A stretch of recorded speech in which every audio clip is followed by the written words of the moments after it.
Matti Lääkärissä. Tervetuloa Simple Finnish Stories-kanavalle. Tämä on erittäin tärkeä video jokaiselle, joka asuu Suomessa. Matti on sairas, mutta lepo ei auta. Hänen täytyy mennä lääkäriin. Tässä jaksossa opit koko prosessin, miten varaat ajan, mitä tapahtuu vastaanotolla, miten selviät verikokeesta ja miten haet reseptilääkkeet apteekista. Tämä on täydellinen opas suomalaiseen terveydenhuoltoon. Aloitetaan. Luku 1. Ajanvaraus ja oireet. Matti on ollut sairas jo viikon. Hänellä on kova yskä ja rintaan sattuu, kun hän hengittää.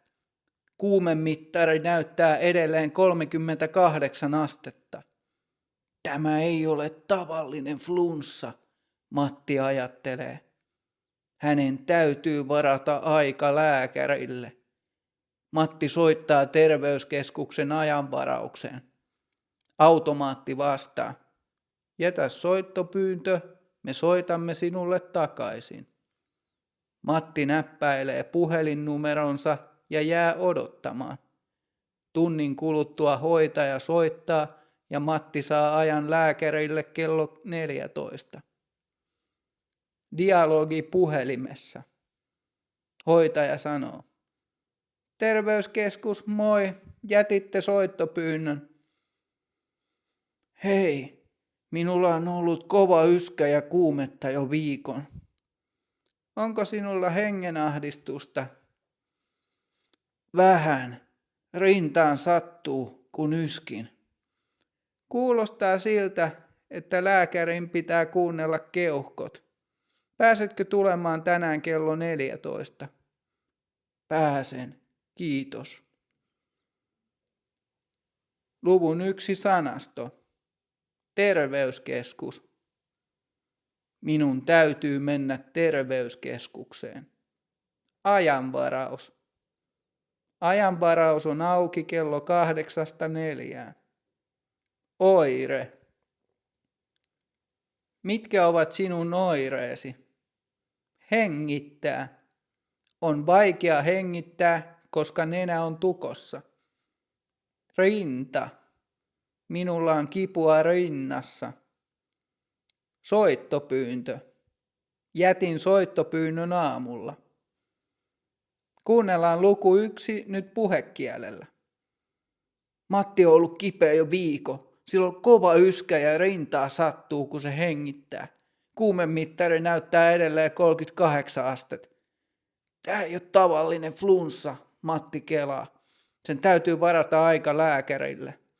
Matti soittaa terveyskeskuksen ajanvaraukseen. Automaatti vastaa. Jätä soittopyyntö, me soitetaan sulle takas. Matti näppäilee sen numeron ja jää odottaa. Tunnin päästä hoitaja soittaa ja Matti saa ajan lekurille kello 2. Luku 2. Ilmoittautuminen ja Kela-kortti. Matti saapuu terveyskeskukseen. Hän menee aulaan. Siellä on ilmoittautumisautomaatti. Matti kaivaa lompakostaan Kela-kortin. Hän näyttää Kela-kortin viivakoodin lukijalle. Kone piippaa ja tulostaa pienen paperilapun. Lapussa lukee, lääkäri Virtanen, huone 305, 3. kerros. Matti menee hissillä 3. kerrokseen. Hän istuu odotushuoneeseen ja odottaa vuoroaan. Matti on vähän hermostunut. Hän ei pidä lääkärissä käymisestä. Luvun 2 sanasto. Aula. Terveyskeskuksen aulassa on paljon ihmisiä.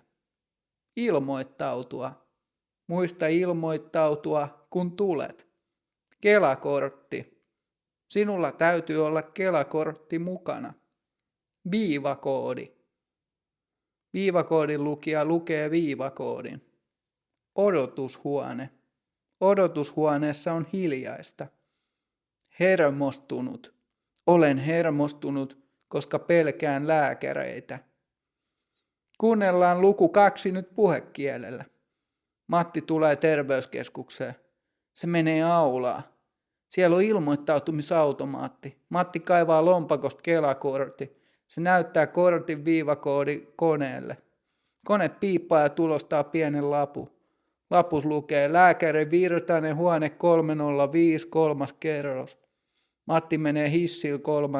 kerrokseen. Se istuu odotushuoneeseen ja odottaa vuoroa. Se on vähän hermostunut, koska se ei tykkää lääkärissä käymisestä. Luku 3. Lääkärin vastaanotto. Lääkäri avaa oven ja huutaa Matin nimeä. Matti Meikäläinen! Matti Meikäläinen! Matti nousee tuolilta ja menee huoneeseen. Lääkäri kysyy Matin oireista. Matti kertoo kivusta ja yskästä. Lääkäri ottaa stetoskoopin. Hengitä syvään, sisään ja ulos, lääkäri sanoo. Lääkäri kuuntelee Matin keuhkoja ja sydäntä. Sitten lääkäri katsoo Matin kurkkuun ja korviin. Keuhkoista kuuluu rahinaa, lääkäri toteaa. Meidän täytyy ottaa verikoe. Dialogi lääkärin ja Matin välillä.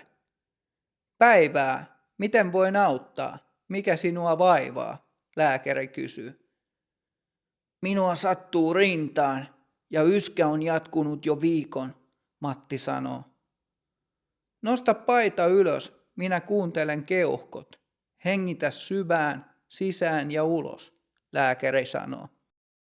Kuulen sieltä vähän rahinaa. Epäilen, että sinulla on bakteeritulehdus, mutta varmistetaan se laboratoriossa, lääkäri toteaa. Selvä. Täytyykö minun mennä verikokeeseen, Matti kysyy. Kyllä, laboratorio on ensimmäisessä kerroksessa, lääkäri sanoo. Luvun sanasto. Vastaanotto. Lääkärin vastaanotto kestää 20 minuuttia. Stetoskooppi. Lääkäri kuuntelee sydäntä stetoskoopilla. Hengittää syvään. Hengitä syvään ja pidätä hengitystä. Keuhkot. Tupakointi on vaarallista keuhkoille. Rahina. Keuhkoista kuuluu rahinaa. Verikoe. Verikoe kertoo, onko sinulla tulehdus. Laboratorio. Laboratorio on alakerrassa. Kuunnellaan luku nyt puhekielellä. Lekuri avaa oven ja huutaa Matin nimeä. Matti Meikäläinen, Matti Meikäläinen. Matti nousee tuolit ja menee huoneeseen. Lekuri kysyy Matti oireista. Matti kertoo kivusta ja yskästä. Lekuri ottaa stetoskoopi. Hengitä syvää, sisään ja ulos, lekuri sanoo. Lekuri kuuntelee Matin keuhkoja ja sydäntä. Sitten lekuri katsoo Matin kurkkuun ja korviin.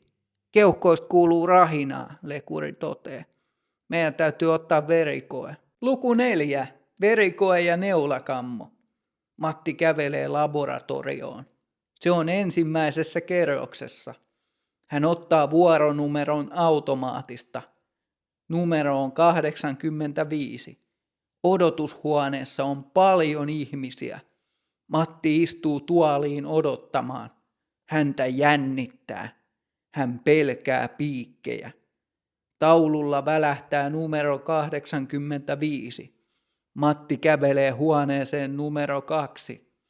Hoitaja on ystävällinen nainen. Matti istuu näytteenottotuoliin. Hän käärii paidan hihan ylös. Hoitaja puhdistaa ihon desinfiointiaineella. Se tuntuu kylmältä. Tämä nipistää vähän, hoitaja sanoo.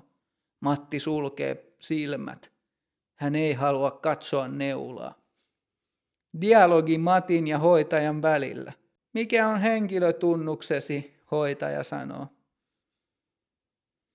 01595-123X, Matti sanoo.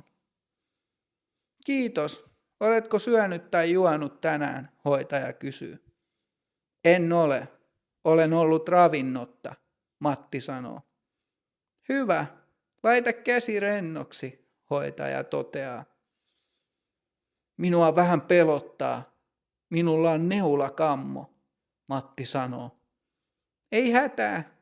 Älä katso kättä. Katso vaikka ikkunasta ulos, hoitaja sanoo. Auts! Sattuuko se vielä kauan? Matti huutaa. Se on jo ohi. Paina tätä lappua, hoitaja sanoo. Luvun sanasto.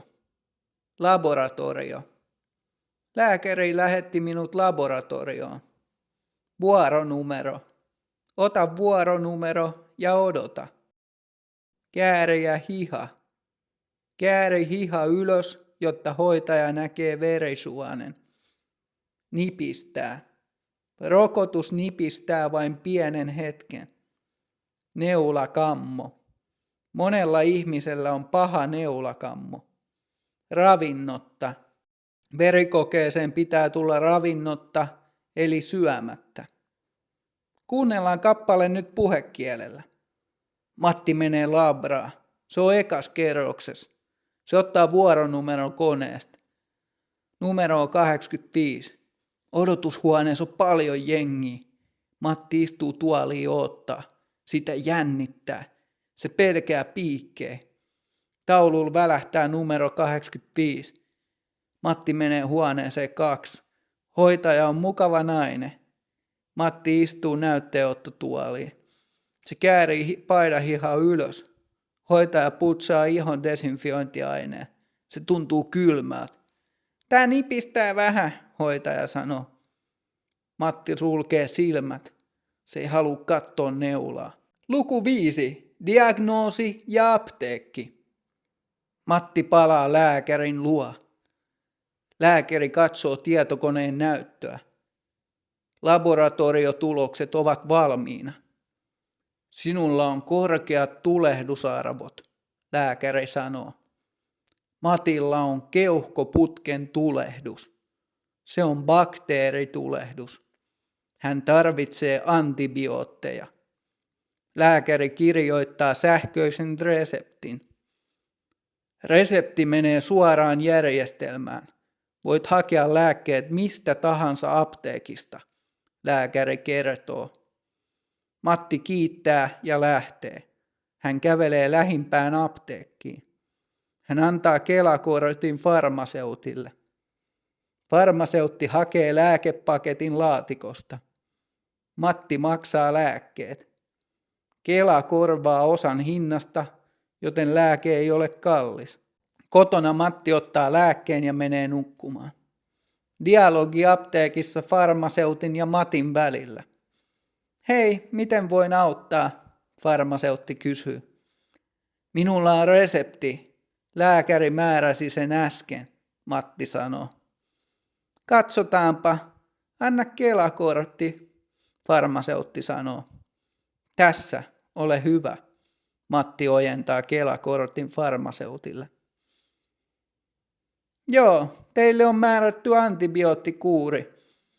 Haluatteko alkuperäisen lääkkeen vai halvemman rinnakkaisvalmisteen? Farmaseutti kysyy. Mikä ero niillä on? Matti kysyy. Vaikuttava aine on sama, mutta rinnakkaisvalmiste on halvempi, farmaseutti kertoo. Otan sen halvemman, Matti sanoo. Selvä, ota 1 tabletti 3 kertaa päivässä. Muista syödä koko kuuri loppuun asti, farmaseutti ohjeistaa. Kiitos neuvosta. Luvun sanasto. Tulehdusarvot. Verikoe näytti, että tulehdusarvot ovat korkeat. Keuhkoputken tulehdus. Yskä johtuu keuhkoputken tulehduksesta. Antibiootti. Antibiootti auttaa bakteeritulehdukseen. Apteekki. Apteekki on auki kello 9 asti. Rinnakkaisvalmiste.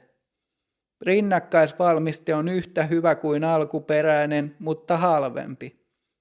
Lääkekuuri. Syö antibioottikuuri loppuun asti. Kuunnellaan kappale nyt puhekielellä. Matti menee takas lekurin luo. Lekuri katsoo koneen näyttöä. Labratulokset on valmiina. Sulla on korkeat tulehdusarvot, lääkäri sanoo. Matilla on keuhkoputken tulehdus. Se on bakteeritulehdus. Se tarvitsee antibiootteja. Lääkäri kirjoittaa sähköisen resepti. Resepti menee suoraan järjestelmään. Voit hakea lääkkeet mistä tahansa apteekista, lekuri sanoo. Matti kiittää ja lähtee. Se kävelee lähimpään apteekkiin. Se antaa Kela-kortin farmaseutille. Farmaseutti hakee lääkkeet laatikosta. Matti maksaa lääkkeet. Kela korvaa osa hinnasta ja siksi lääkkeet ei ole kalliit. Koton Matti ottaa lääkkeen ja menee nukkuu.